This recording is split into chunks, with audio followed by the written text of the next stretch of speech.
How anyone can buy and drive an LPG vehicle in South Korea. The move comes as part of efforts to tackle continuing fine dust pollution here in the country. Today, we track down the toxic fine dust back to its origin.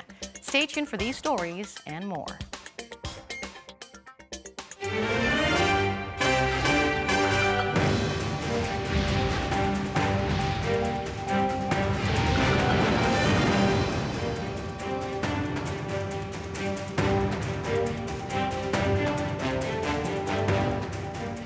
Good evening to our viewers in Asia and hello to others watching from around the world. Welcome to Arirang News Center. I'm Han-dan in Seoul. And I'm Noaran. As you can see, we're starting the week with a new primetime newscast with a new look at a new time. Yes, be sure to tune in to Arirang News Center at 7 p.m. Korea time for the very latest on domestic and global news. Now, we start with some big news coming out of North Korea. Pyongyang has made a surprise comeback to the Inter-Korean Liaison office in Gaeseong this morning. The move comes just 3 days after North Korea's unilateral withdrawal from the liaison office last Friday. Arirang's Unification Ministry correspondent Kim Hak-ui has our top story. North Korean officials are now back at the Inter-Korean Joint Liaison Office at Gaeseong after the regime suddenly decided last Friday to pull them all out. The South Korean government welcomed the North's decision to return to the communication channel facility. South and North Korea held a meeting in the morning of both sides' communication representatives. Moving forward, we plan to continue to run the Inter-Korean Joint Liaison Office as usual. According to Seoul's Unification Ministry on Monday, 4 or 5 North Korean officials showed up at the office this morning and told the South Koreans that they had come to work as usual. That's fewer than the 10 people the North normally sends, but the two sides' representatives in charge of communicating with each other met at 9:30 a.m. and had a brief conversation. In that meeting, the North said it has every intention of carrying out inter-Korean projects in accordance with the agreement signed by President Moon Jae-in and North Korean leader Kim Jong-un. They held another round of talks at 3 p.m. as usual. Seoul's Unification Ministry says North Korea has not clarified why it withdrew its staff from the liaison office last Friday or why it sent them back on Monday. When they left on Friday, the North Korean officials said simply that it was a decision made by those higher up. The two Koreas opened the Joint Liaison Office last September in a bid to boost exchanges by having a round-the-clock communication channel. But the weekly meetings between both sides' directors haven't been held since early March after North Korean leader Kim Jong-un and U.S. President Donald Trump failed to reach an agreement at the Hanoi summit in late February. Kim Hak-ui, Arirang News. South Korea has been saying that it'll play the role of mediator, recently facilitator, between Pyongyang and Washington on denuclearization. But there are concerns that South Korea's efforts are not satisfying anyone. Our Foreign Ministry correspondent Lee Ji-won reports. Soon after the Hanoi summit, South Korea's Foreign Ministry said it's talking with the U.S. about scheduling a sit-down for their top diplomats. Nothing's been announced yet, but the South Korean daily Chungang-ilbo cites a source in Washington as saying that the long wait might be a sign of coolness in response to comments from the Blue House. After the Hanoi summit collapsed, the leaders of South Korea and the U.S. spoke on the phone, and according to the Blue House, President Trump asked President Moon to play an active role as a mediator. But the Chungang-ilbo source said what President Trump actually asked for was that Seoul persuade Pyongyang into agreeing to Washington's so-called big deal instead of delivering the North's message to the U.S. To that claim, the Blue House said that it doesn't feel the need to respond, and Seoul's Foreign Ministry said it's working closely with the U.S. on various levels. North Korea has been more upfront in its criticism on the South. Earlier this month, the North's Vice Foreign Minister said South Korea is not an arbiter, but another player. The regime state-run media reiterated that message, urging Seoul to take a more independent stance rather than seeking approval from the U.S. The North's temporary withdrawal from the Inter-Korean Liaison Office last week is widely viewed as a show of frustration. A North Korea expert thinks these criticisms show how North Korea and the U.S. are asking South Korea for very different things, and that Seoul does not have a plan of its own. In short, Washington wants a denuclearization roadmap for the North, while Pyongyang wants step-by-step corresponding measures. So Seoul has to come up with a proposal that satisfies both, like making that roadmap and pairing each step with corresponding measures that may include partial sanctions relief. It'd also help if Seoul can get China, Japan, and Russia to support this. Professor Park noted that much of the corresponding measures involve South Korea, so he said Seoul needs to take a more self-driven approach in resolving this issue. 이지원, Arirang News. Seoul says it's coming up with detailed measures for the inter-Korean excavation of war remains in the demilitarized zone scheduled for this April. South Korea's defense ministry said Monday it had notified North Korea earlier this month that its excavation team is ready for the planned project, but the North is yet to respond. The joint excavation project is part of the inter-Korean comprehensive military agreement made last September, aimed at suspending hostile acts as part of building peace on the Korean peninsula. The UN Security Council's Committee on North Korean Sanctions has allowed a U.S. Christian organization to send more humanitarian aid to the north. It granted an exemption to the sanctions so the Mennonite Central Committee can send supplies for 6 months. The 10 items to be sent include baby products, clean water and medical supplies for children's hospitals. The organization also plans to deliver medical supplies when it visits the north in May. It is the third time that an American organization has been approved for travel to the north since the U.S. said last year that it will consider allowing visits for humanitarian reasons. In a huge win for U.S. President Donald Trump, Special Counsel Robert Mueller has cleared him of accusations that he conspired with Russia. One rising question, however, about the report is what effect, if any, it might have on Trump's foreign policy, specifically with respect to North Korea. Our Cha Sang-mi has this report. After the findings that neither Trump nor any member of his campaign colluded with Russia to influence the 2016 election, Professor Matthias Maas at Seoul's Yonsei University says the report takes Trump out of legal danger so he can focus on re-election. Clearly, this is a huge win on his side. For him, it must have been the fear that there are legal things in there. And America is very, very clear on the legal side of things. So for him, clearly, this remains the political side. For those living in South Korea, interest is mainly in Trump's foreign policy, especially on North Korea, now that he's free from the Russia probe. But North Korea isn't a big political issue in America, so it seems Trump is holding steady. Just 2 days after the Mueller report came out, Trump had said he would not be moving forward with new large-scale sanctions against the regime. Asked about what direction Trump will take with North Korea, Dr. James Kim says not much will change. I think on the North Korea-related issue, President Trump is keeping an open mind on the negotiation. And the U.S. really hasn't changed its previous position, which is that all channels for dialogue are still open, and the ball's on the North Korean side as far as whether or not they want to re-engage with the United States at the working level.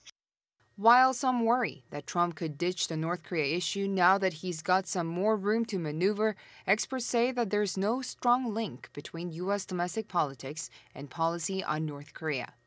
Cha Sang-mi, Arirang News. A South Korean court has approved a request to seize Mitsubishi Heavy Industries trademark and patent assets. Monday's decision, which was made by the district court in Daejeon, comes after the Japanese firm had refused to heed an earlier order by South Korea's Supreme Court to compensate victims of forced labor during World War II.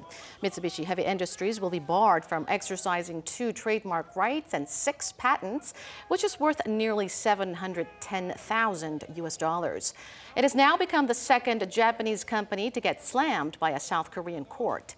Nippon Steel and Sumitomo Metal Corporation were stripped of their assets in January for not compensating wartime laborers. Let's turn to the markets now, and South Korean stocks closed lower on Monday on concerns over slower global economic growth. In fact, it was the worst day for Korean stocks since last October. Our Ko Ryun-hee has the numbers. In Monday's session, Korea's benchmark KOSPI closed at around 2145, down more than 1.9%.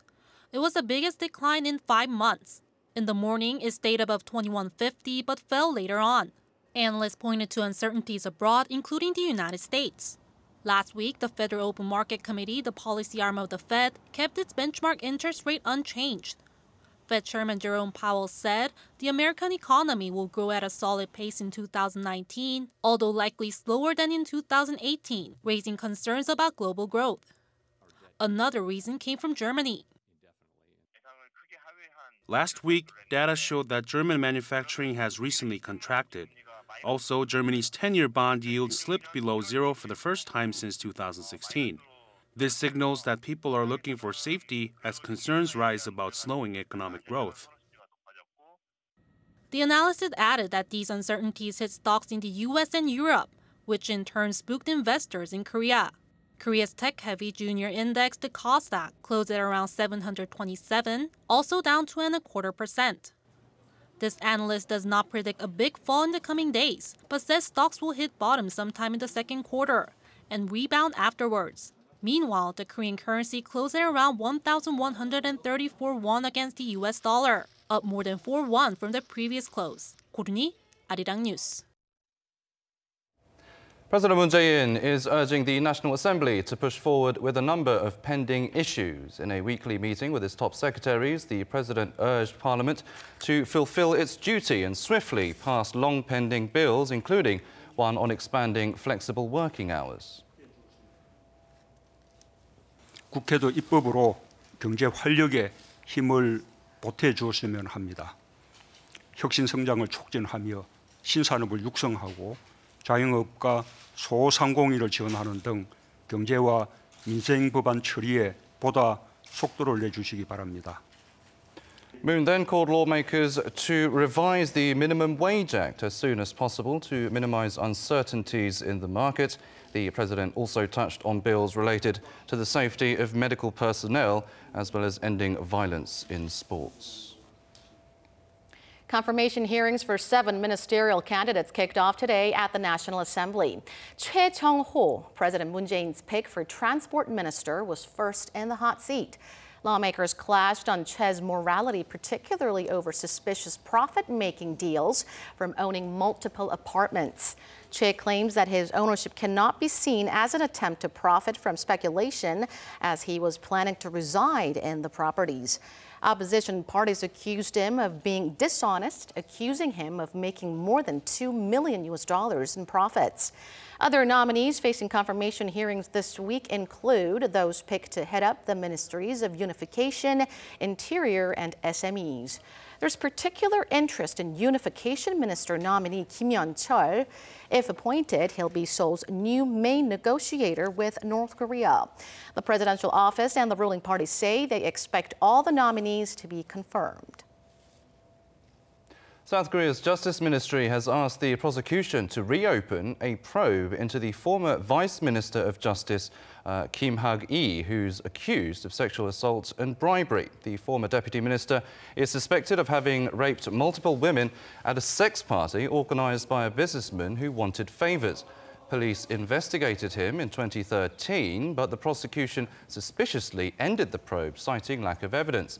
A special commission on past misconduct by the prosecution wants the issue investigated again because it says there's still evidence to look through and because prosecutors weren't thorough the first time round. The former Vice Minister has been banned from leaving the country since last Friday when Justice Ministry officials stopped him from boarding a flight to Thailand.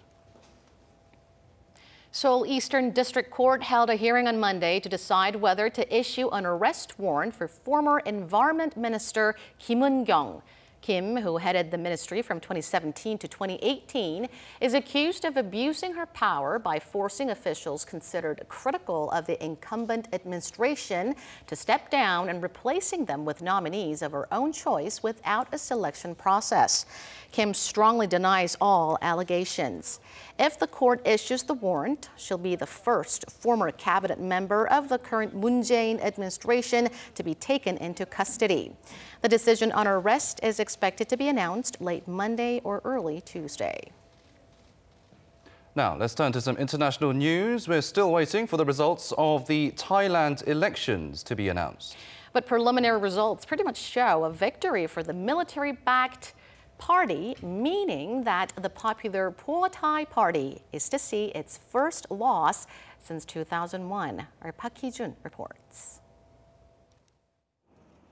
Early results show that Thailand's pro-military party is likely to win the country's first general election since the 2014 military coup. With 94% of the total votes counted, the pro-military Palang Pracharath party has the most votes with more than 7.9 million, according to the Bangkok Post. It also earned 98 of the elected seats in the lower house. The main opposition party, Pheu Thai, linked to exiled former Prime Minister Thaksin Shinawatra, in short with 7.4 million votes. This came as a surprise as the party had never lost an election since 2001. But it did secure the largest share of parliament seats so far with 135 seats. The newly founded Future Forward Party, popular amongst the younger generation for its promises of change and military reform, came third with 5.8 million votes. Around 52 million people were eligible to vote in Thailand's election, but voter turnout was just under 66%, much lower than the 87% expected in early voting last week. The elections have been held under a new system which, according to critics, gives great power to the military and makes it difficult for other parties to win a majority in the 500-seat lower house. The upper house is also appointed by the military. Critics say the system has been designed by the military government to prevent the most popular political party from returning to power. With Palang Pracharath's likely victory, the big question remaining is whether Pheu Thai and Future Forward will decide to form a coalition that will come close to having a majority of lower house seats. Park Hee-jun, Arirang News. It was a few years ago in a landmark game of Go when an algorithm beat one of the world's best players, showing the power of artificial intelligence. Our Oh Soo-young takes a look at how far South Korea has come in developing AI technology. This smart mirror doesn't just show your reflection. Picking up your voice and gestures, it displays your favorite media contents, daily schedule, and even makeup tutorials as you get ready in the morning. Skelter Labs is one of South Korea's budding startups in artificial intelligence, aiming to change everyday life with revolutionary technology. Conversational AI technology has been around for 2 years or 3 years, right? But the experience hasn't been that great, because nobody had the technology mature enough to provide good user experience. So instead of going after that market, we keep working on improving our technology so that it could be actually very useful for certain workflows. Following the historic board game between Korean player Lee Se-dol and Google's AlphaGo 3 years ago, the world's AI market is expected to have more than tripled this year and grow to almost $90 billion by 2025. AlphaGo was one of the first cases where people directly experienced the power of AI through a game. Commercial areas have now branched out to voice assistance, health and content personalization. AI is also being adopted in new domains like manufacturing, driverless cars, and IoT. This is just the start. A growing number of Korean scientists like Chang are rising to the challenge, developing deep learning, the so-called brain of artificial intelligence, as well as speech and image recognition for diverse areas of application. This isn't just your average AI speaker, it's also a state-of-the-art health device which records your sleep patterns and diagnoses possible disorders. But are these efforts enough? Only 1,500 papers on AI were published in South Korea in 2017, compared to thousands in Europe and the US. The number of AI startups, while growing, stands at 154, just 1% of the country's ventures. China has over 4,000 AI firms. A science ministry body said this month that South Korea's AI technology lags almost 2 years behind America's. We need to invest more in core technologies and harness quality data to improve machine learning. We need 10 times more startups to spark creative destruction. Also, Korea leads the world in semiconductors, shipbuilding, and consumer electronics. Optimizing AI in those fields could strongly boost our competence. To nurture an ecosystem of innovation, the government plans to spend $1.9 billion until 2022 to bolster AI technology and produce 5,000 professionals in the field. Gaeseong, Arirang News. Up until now, only a limited number of people were allowed to drive LPG cars in Korea, including taxi drivers or the disabled. However, the Trade Ministry says that from Tuesday, the general public can buy and drive an LPG vehicle whenever they want. The change comes after a cabinet meeting last week where officials discussed ways to tackle the fine dust crisis. People will also be able to convert their diesel or gasoline-powered vehicles to run on LPG. The amount of nitrogen oxide emitted by gasoline cars is 3 times that of LPG vehicles. China is regarded as a major source of the growing fine dust problem in South Korea, especially in winter and spring, given the direction of seasonal winds. But is it really? In the first part of our special series on the issue, our Jong-un looks at the origin of the toxic smog. Over the past few weeks, South Korea, including here in the capital Seoul, were hit by the concentration of ultrafine particles that were about 6 times higher than the maximum level recommended by the World Health Organization. And when that fine dust sticks around, people always blame one neighboring country, China. We don't know the exact percentage of fine dust that flows in from China because it depends on the season. But there are various estimates by scientists that about 40 to 60% of it could be from China. Indeed, early this year, a study by a Korean government agency confirmed that China is largely the source.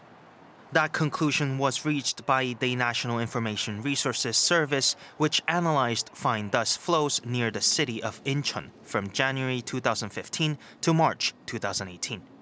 Also, a few years ago, a joint study by Korea and NASA revealed that about 1/3 of the seasonal fine dust comes from China. But China argues that its policies since 2013 have improved its air quality by more than 40%.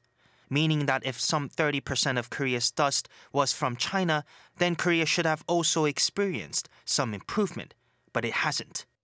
A professor currently involved in the second round of the NASA project explains that fine dust levels don't always correlate with each other.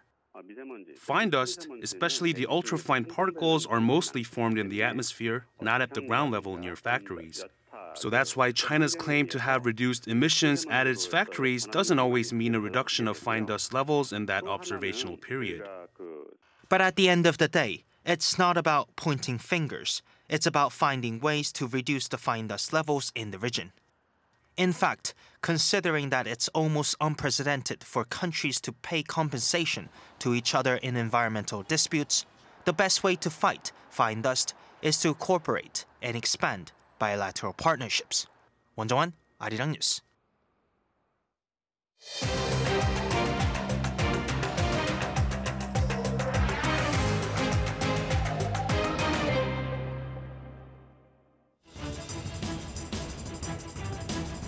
Bank of Korea Governor Lee Ju-yeol says the central bank will maintain its accommodative monetary policy to help support the local economy. In a parliamentary session Monday, he said slowing exports and external risks such as Brexit and the US-China trade spat could weigh on the Korean economy. He also expected inflation to remain below 1%. The BOK chief added nearly $9 billion of extra government spending this year can help shore up economic growth. Stateless people staying in Korea will now be allowed to come back to the country after traveling overseas. Seoul's foreign ministry has decided that the old policy of only guaranteeing them the right to leave violated their human rights. The issue surfaced 2 years ago when an Uzbek professor who had lived in Korea for 11 years raised a petition over the travel issue soon after losing his Uzbek citizenship. Some 300 people will be trained this year to better utilize drones for public projects. South Korea's Transport Ministry announced on Monday its plan to expand the drone education project. Last year, some 100 experts were educated in 4 public sectors. This year, the program will be expanded into 10 sectors, including traffic and forestry monitoring, with some 4,000 drones to be deployed by 2021. South Korean golfer Ko Jin-young has clinched her 3rd Korea LPGA title. She pulled off an impressive comeback to win the Bank of Hope Founders Cup on Sunday.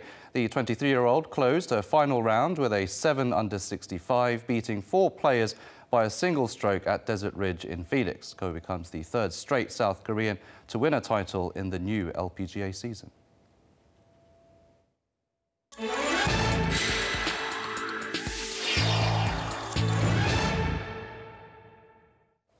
South Korea, North Korea, and the U.S. The 3 sides face a critical week this week with major developments quickly engulfing the Korean peninsula following the failed Pyongyang-Washington summit in Hanoi. North Korea has returned to the Joint Liaison office in Gaeseong 3 days after its unilateral withdrawal, while U.S. President Trump's surprise tweet to reverse additional North Korea sanctions caught many off guard. To discuss in depth on the complicated trilateral relations among the 2 Koreas and the U.S., let's bring in Dr. Pong Young-sik of the Yonsei Institute for North Korean Studies. Good to have you with us. Pleased to be here. So we're seeing surprising developments each day surrounding the Korean peninsula. Just hours ago this morning, North Korea made a surprise comeback to the Joint Liaison office. And this comes just 3 days after its unilateral withdrawal. How do you interpret this surprise comeback? Well, I guess the North Korean leadership has not really digested the shock of the Hanoi summit meeting with the United States, which ended up with no agreement. It is busy probing some possible exits from a very difficult situation created by no agreement, the collapse of the Hanoi summit meeting with the U.S. President Donald Trump. I think it is a gradually increasing pressure on South Korea so that it would compel South Korea to be a kind of a mediator to increase the persuasiveness of the North Korean demands to the United States. But the effectiveness of such approach, putting incremental pressure on South Korea so that North Korea's bargaining position vis-a-vis the United States will be improved, is uncertain. But at least for a while, South Korea will remain as a major target of pressure by North Korean leadership, because putting additional pressure on the United States is really not an option for North Korea, because if North Korea is going to pulling back from its previous promises of no testing, then all hell will break loose. That if North Korea is going to resume the operation of a Dongcheongni missile engine site, then the rest of the world will be siding with the United States in believing that North Korean leadership has no original intention for carrying out meaningful denuclearization in the first place. So South Korea remains the only hope for North Korean leadership, at least in the short term. U.S. President Trump's tweet on reversing additional sanctions on North Korea has stirred up much confusion. He said he has ordered withdrawal of additional sanctions slapped by the U.S. Treasury. Do you think perhaps Mr. Trump's tweet enticed North Korea to come back to the Joint Liaison office? I think it was intended to have such an effect upon North Korean leadership, enticing North Korean leadership to remain in the mode of negotiation and productive dialogue. But that also implies that it might be too raw as an expression. But basically, Trump administration, after Hanoi summit meeting, is hanging North Korean leadership on a string. Because Mr. Kim Jong-un revealed all his true intentions at the Hanoi summit meeting, but he had to go back home with empty hands.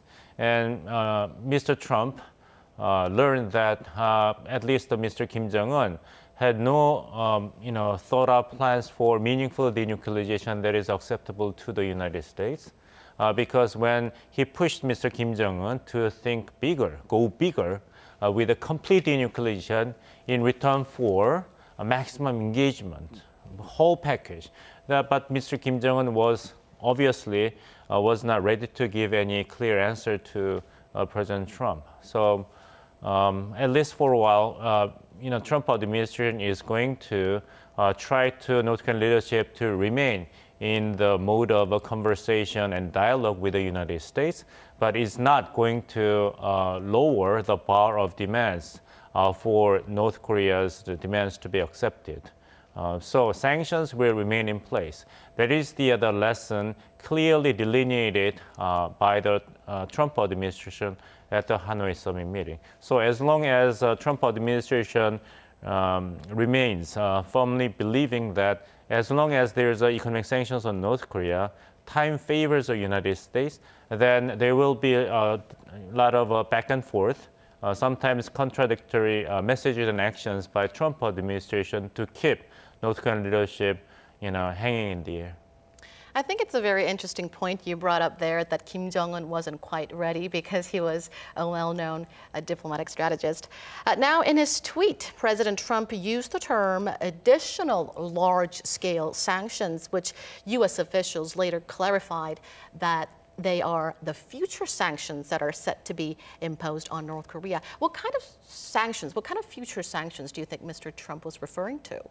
Well, I mean, it is only known to President Trump himself, right?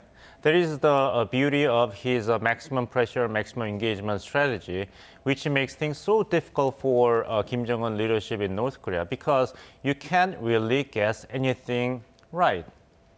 Nobody really can tell with confidence what the next step will be taken by Trump administration. When the Treasury Department had announced the additional sanction measures, in the next step, the White House, denied that, we don't need additional sanctions. But in the next step, President Trump tweeted that bigger sanctions might be coming. So, as I said, that it is very difficult for North Korean leadership to make any educated guess about what will be the next step taken by the Trump administration, which enforces the bargaining leverages of the Trump administration, that President Trump is basically sending the same message to Mr. Kim Jong-un in North Korea, that I have all the prerogatives. I can make it really, really difficult for you by tightening the economic sanctions. Look at what our Treasury Department is ready to do. But at the same time, I can stop additional sanction measures if you follow the demands by the White House. But if you take too much time, then bigger sanctions will follow. Something bigger than the Treasury Department has just announced to carry out.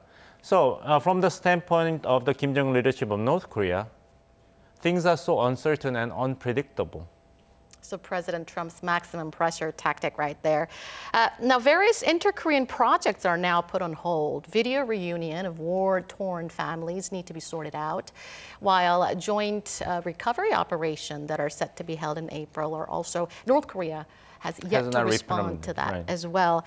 How do you think these stalled projects will proceed in the future? Well, it's going to be the loss of North Korean leadership, because let's turn the clock back to this time last year. It was a very euphoric mood on the Korean Peninsula with the Pyeongchang Winter Olympic Games and a lot of inter-Korean cooperative projects and exchange of people and cultural events. But same time in the year 2019, after the collapse of the Hanoi summit meeting, then things are very uncertain and pressures are increasing.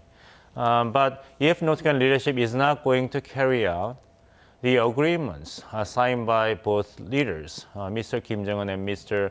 Moon Jae-in of South Korea, on September 19th last year, then domestic mood or public opinion in South Korean society will not favor North Korean leadership. That more and more South Korean public will be believing that same again strategy by North Koreans. It is only for tactical gains. North Korean leadership cannot be trusted to move forward toward more peaceful, more stable security conditions on the Korean Peninsula. That is the loss of North Korean leadership. North Korea, however, is continuing to ramp up pressure on South Korea. Just yesterday, on Sunday, North Korea's through its propaganda outlet 우리 민족끼리, North Korea bluntly criticized South Korea for its lack of ability to act independently from the U.S. Now, how should South Korea take things from this point on, now that it's sandwiched between Pyongyang and Washington?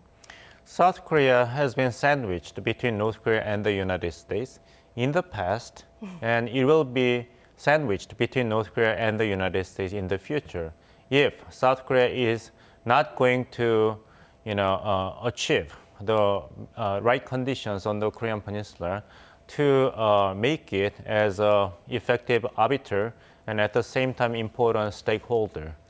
North Korea was the aggressor in the Korean War in 1950, but at the same time, South Korea cannot hope to achieve peaceful unification without cooperation from North Korea. But at the same time, South Korea cannot move together with North Korea for peaceful unification and at least peaceful coexistence with North Korea without keeping its security partnership with the United States effective. So you have to think about all these matters in the whole package.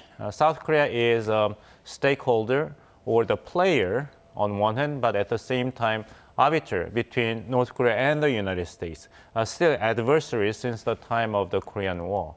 So South Korea does not need to lament its position between North Korea and the United States, but it is a hard reality. So it has to build upon that hard reality, what kind of role in a given condition, in a given circumstance, it is going to play. So it's not either or. That's a false choice.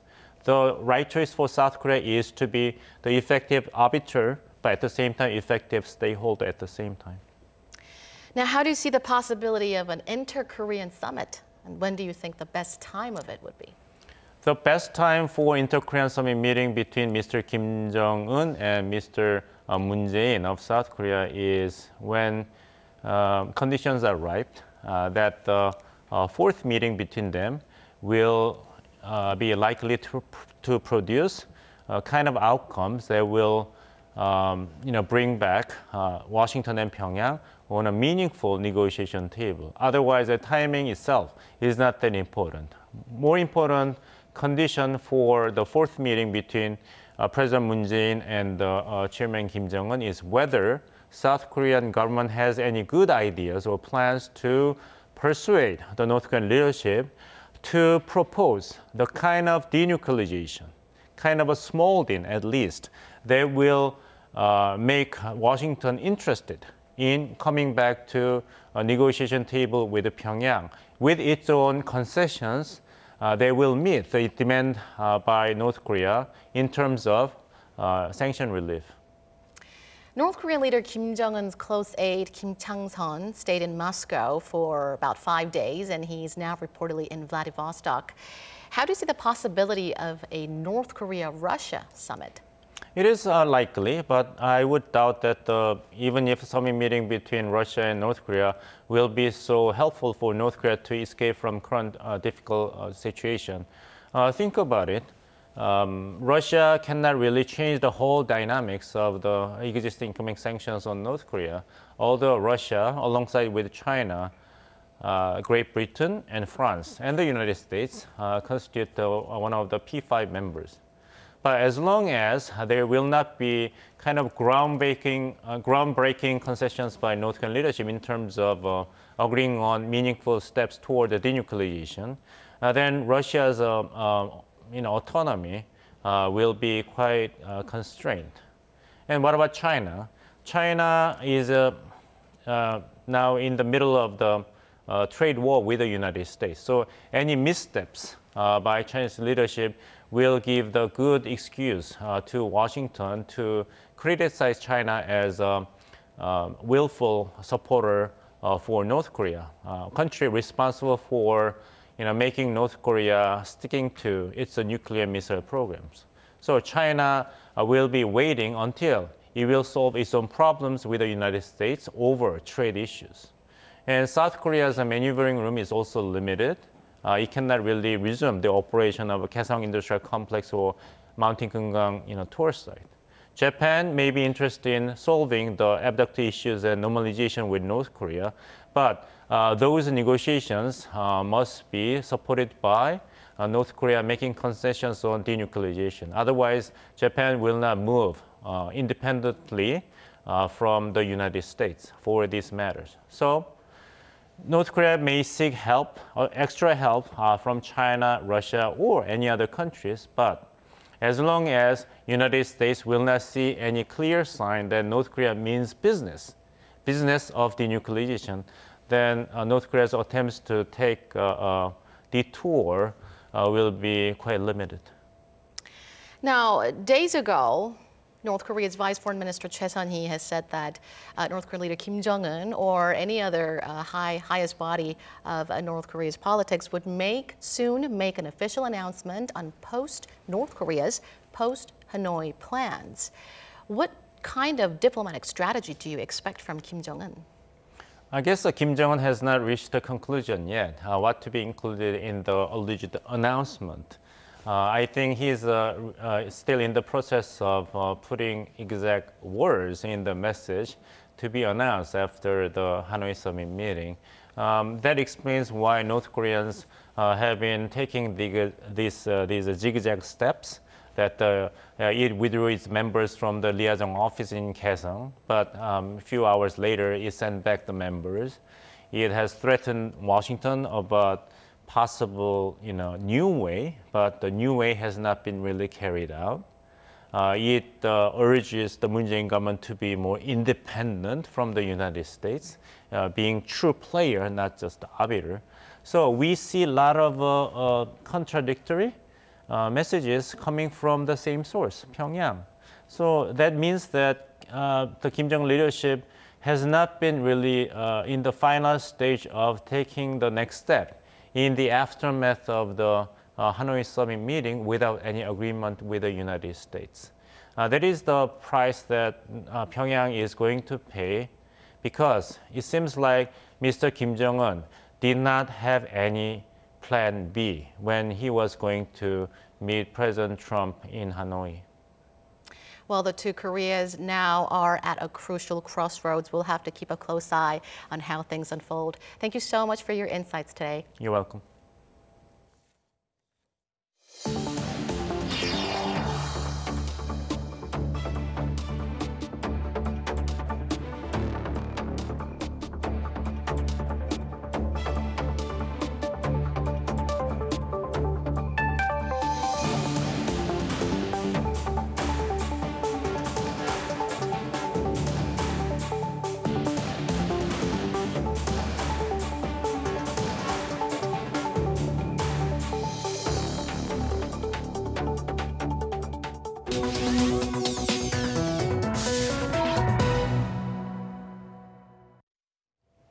Now, it's time to take a look at some of the digital media content available on Arirang's digital platform.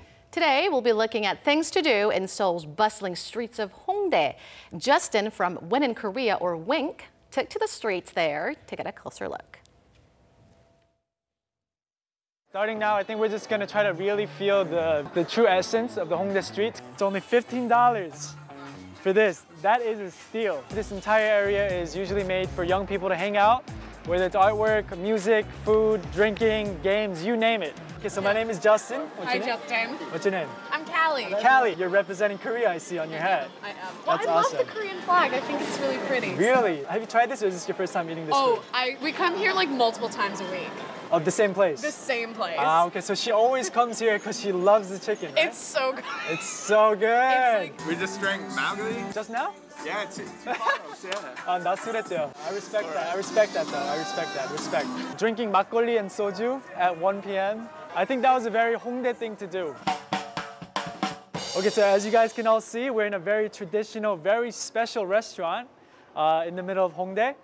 홍대 안의 민속촌 이런 느낌을 주려고 하는 매장이고요. 우선 이쪽은 이제 서민층이 먹는 그냥 평민들이 먹는 주막이고요. 여기 이제 저희가 양반집. 여기 이제 제일 높으신 분들이 먹는 약간 왕자리 같은 거고요.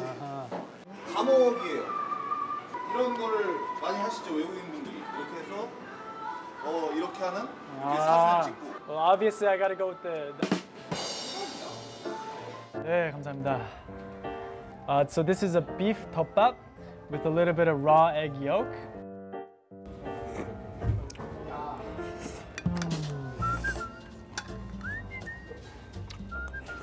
Oh my god. 너무 배고파가지고 너무 맛있어요. 지금 눈물 나. Okay guys, so one thing that you should always try out when you're in Korea, not just Hongdae, is taking a sticker photo.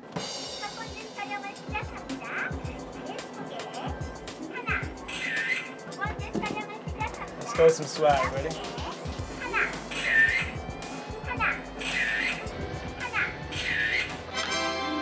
No, 화질이, yo, the quality is actually like, it's HD.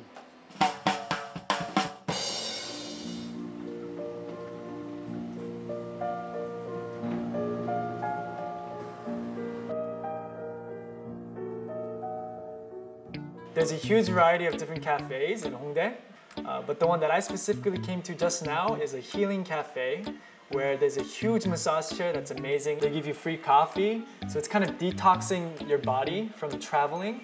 Try out a massage cafe.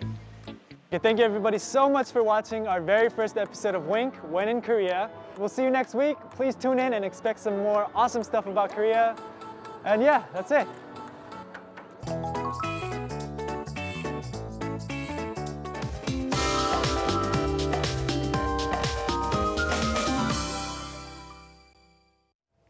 It was a very brief cold snap, but now that temperatures have started to warm up, fine dust is once again forcing people to put their masks on. Let's turn to our very own Michelle Park for the latest weather updates. Michelle, just exactly how bad is it looking out there? Well, good evening, guys. Practically the whole country, with the exception of Jeju Island, is under hazy skies. Now, with concentrations of ultrafine dust about 4 times higher than what's considered to be normal, the levels of dust are expected to rise further into the night. And tomorrow morning will start out cloudy with some spring showers in some provinces, but it will clear up before noon, and daytime highs will rise up into the comfortable readings all across Northeast Asia. And the morning lows will be 3 to 4 degrees higher than today. Now, Seoul will wake up to 6 degrees Celsius, while Busan and Jeju can expect a warmer start to the day at 8 and 9 degrees respectively. And into the day, the highs in Seoul will go up to 17 degrees, while Daegu and Gyeongju will make it up into the 20s with 20 and 21 degrees respectively. The warm spring weather conditions will accompany us up until this weekend and under partly cloudy skies. I'll leave you with the weather conditions around the world.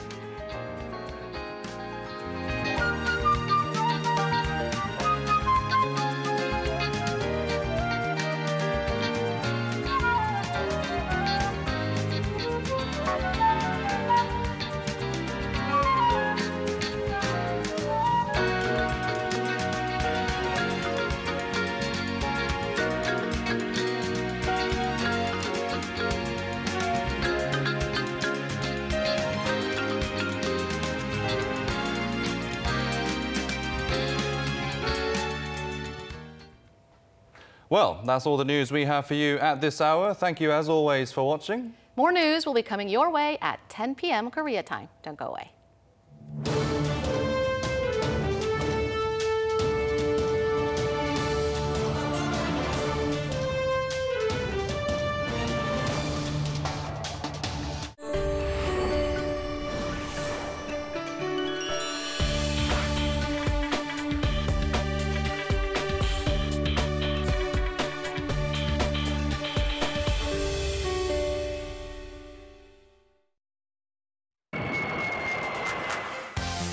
Planning a self-guided tour in Korea? We'll let you peek at the most beautiful hours from dawn to night in Korea.